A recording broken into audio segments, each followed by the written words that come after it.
एक बारी बाहर नु करो माड़ा जा बोलनो दोबारा अंदर करना बाहर करना एक बारी आस्ता जो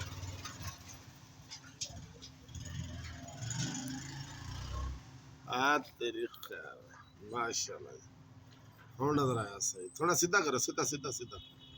थोड़ा इत्थे देखो ना हुण वीडियो सही बनी ना जबरदस्त किस्म दी बंद करो हुण जरा